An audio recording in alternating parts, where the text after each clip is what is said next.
meeting, but because of a situation that has happened in the district that has created a lot of emails and articles, I felt like it was very important to talk about our termination with JASMYN and give some background, talk about how we got to that point and where are we moving forward. So JASMYN started with a contract with the school district under the initial grant from the Centers of Disease Control, the CDC grant partnership. That grant was approved by the board. It was approved in submitting the grant, approved by the board in 2013. That first agreement was from August 2013 through July 31st, 2018.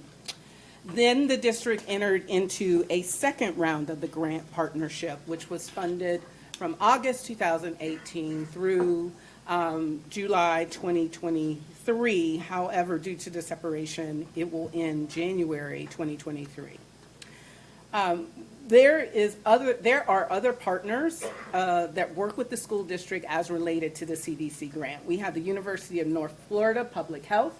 We have the Department of Health, Duval, Full Service Schools, Jacksonville, and JASMYN.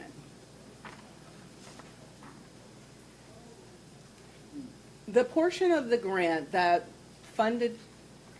was part of the activities related to JASMYN was approximately $45,000 annually. It's important for that number because under board policy, the superintendent has authority to initiate or terminate contracts that are $75,000 and under. So therefore, this grant came under the authority of the superintendent because of the dollar amount, $45,000 annually. For those $45,000, these are the services we receive from JASMYN. Assist with the youth risk behavior survey, data release and dissemination.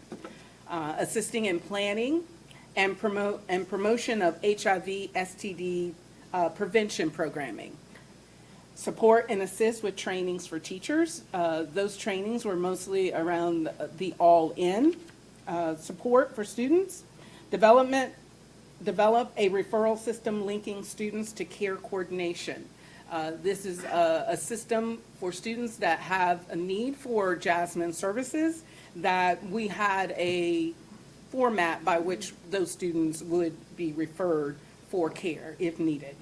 And conduct at least one Parent Academy course on LGBTQ plus support, including understanding GSAs in schools. Those are our Gay Straight Alliance clubs that are in our high schools for the most part. We do have a couple of middle schools. So those were the services that JASMYN has been providing to the school district since the inaugural grant dating back to 2013. A few days after Thanksgiving holiday, I received some information that there was a post with pictures, and that post was on the JASMYN Youth Instagram. For us, the youth Instagram refers to students that are at least 13 years old, up to adulthood to 24. So this particular post was inviting individuals to come play a board game, that they would be there until 3, free HIV testing, bus passes, and safe space. When I learned about the post, we did, through Dr. Krisner, reach out to JASMYN. JASMYN issued a statement providing an explanation of the activity to Dr. Krisner.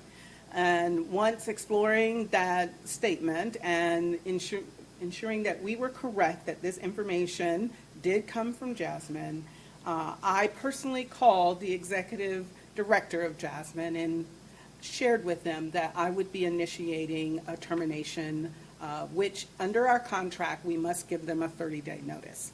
So I called the executive director to ensure that she heard it from me and that she wasn't just going to receive a letter, and explained why I was terminating the contract. Soon after, a series of emails went out, emails to the board explaining my decision to terminate the contract, an email and certified letter to JASMYN with the similar information that I shared with the board of the termination of the contract.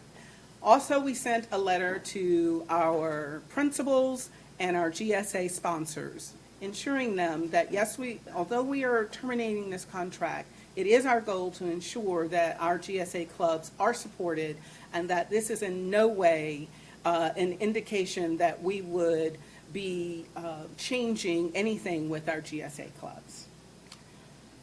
And we're at the point where now we are determining resources and services that we need to maintain that support to our students.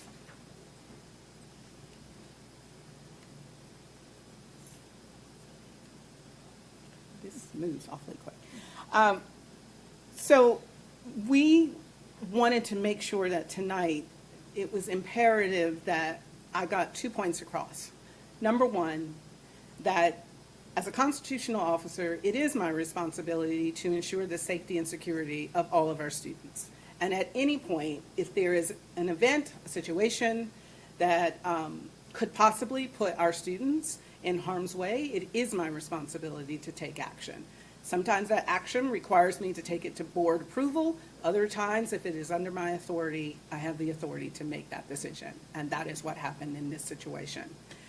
The second thing that I need to be clear, this issue is not about the services that JASMYN provides. Those services will continue to be a community support for our students because our students and their families know that they can utilize that resource, and that will not stop. The thing that will stop is that the school district will no longer be contracting directly with JASMYN. And as I listed the services, we will have to provide those services or work with the other partners that we have in the grant to pick up any particular service that we feel we can't provide internally, to indicate whether, to see whether our other partners can provide those services. So it is this continued commitment to students and employees. Strengthening the relationships, as I just said, with the other support agencies, the University of North Florida Public Health, full service schools, and Florida Health Department, Duval. We will speak to those three organizations to, again, see are there other services that JASMYN was providing that they feel like, well, we can pick that service up, or as a school district, we will determine whether we will pick that up.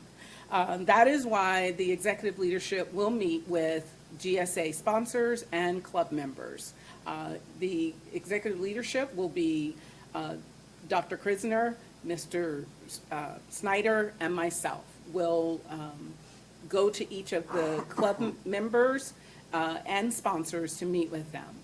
I will let the board know when I have those meetings, so if any one of you would like to attend and those meetings, you will have the dates and times. We want to also let our community know that our students have access to our school-based clinics through partnerships with Duval Health. Those services, the services for HIV testing, pregnancy tests, those tests are still available for our students through our health clinics that are inside of our high schools only. We do not have the school-based clinics in our middle schools. But I felt it was important, one, to share this information with the board and our community at large, that our relationship, though, will be terminated at the end of this month.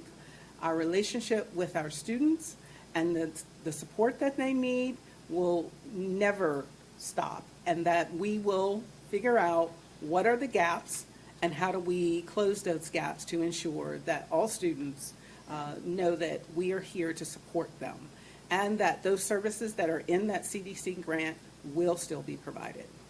Thank you.